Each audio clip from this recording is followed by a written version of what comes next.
Alright, hi all. So we got a couple more parts that came in for the CBR today.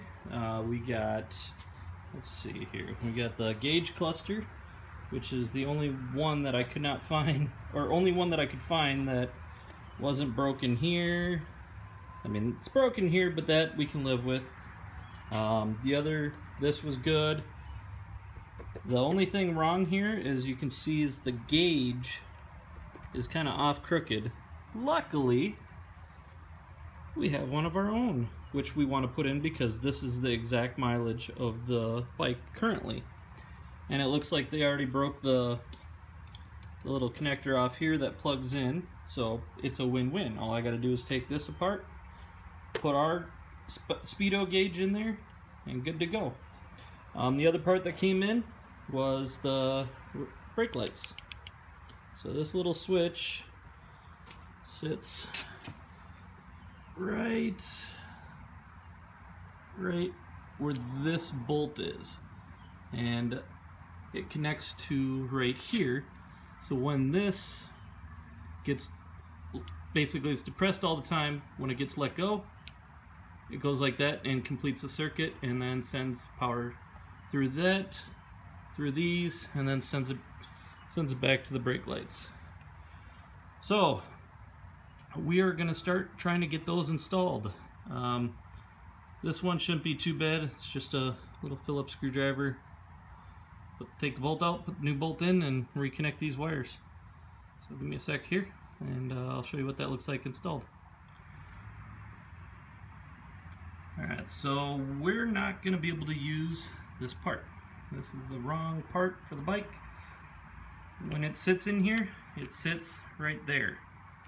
And so, in other words, the bolt hole for right here is on the wrong side. So I have to go do some more research and get the correct part, even though it said it fit this bike. So I don't know if this is probably, well, no.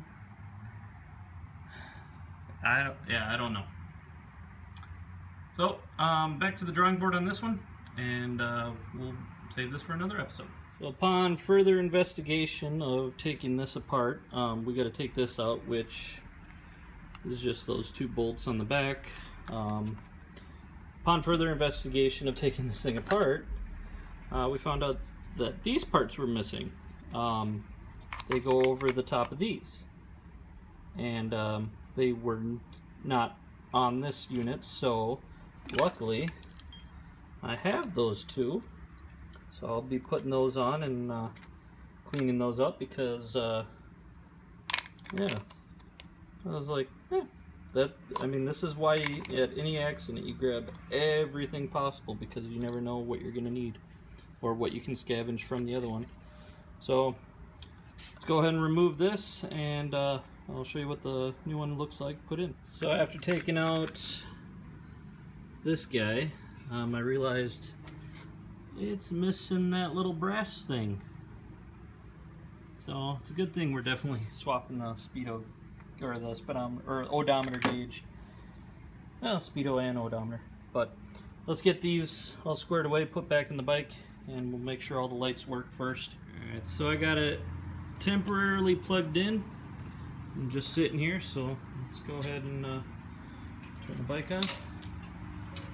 Alright, sees that it's in neutral, oil pressure light, turn signal, and let's see, high beam, yep. The reason those blinkers were blinking fast is because I don't have the front blinkers hooked up right now, otherwise those would be normal. It's got the side stand down, so that means the kickstand's down. Let's start it up, see what we get here.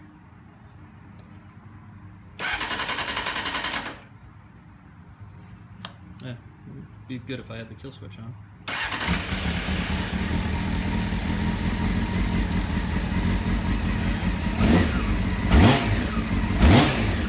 Alright, RPM gauge works. Speedo works, I know that. That worked on the other one. Temp gauge is going to be iffy one. We'll have to let the bike warm up on that one, but I think we should be good. Biggest thing is know where you're at on the RPM gauge.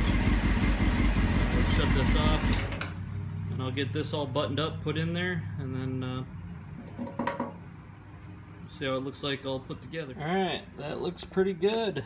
Got it all installed.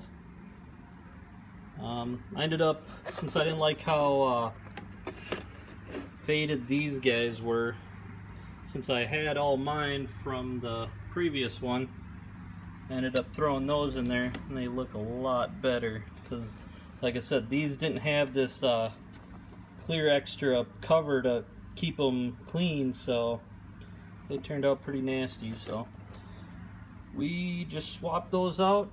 We got this guy in there, 32, and then we got the temp gauge. So let's go put this on the bike and see how it looks. Some of the bolts were missing. I'm guessing they took it out from whoever wrecked this one. But I had to add 2 more bolts, one up here and one up here. Luckily I had those. I was able to take them out of my wrecked one. So again, keep every single part that you got. And so let's go install this, see what it looks like. Alright, I don't know if you guys all saw that, but I got it all installed and then had to take it back apart. This little arrow or peg got pushed behind that peg, so basically I had to take this all apart again. And but everything else looks like it should be good to go. Let's again test it, make sure all the lights work. We got the side stand, high beam, low beam, left blinker, right blinker. Looks like all the lights are lighting up back there, so that's good. And well, we'll have to do a road test now to make sure that the RPMs and the speedo work.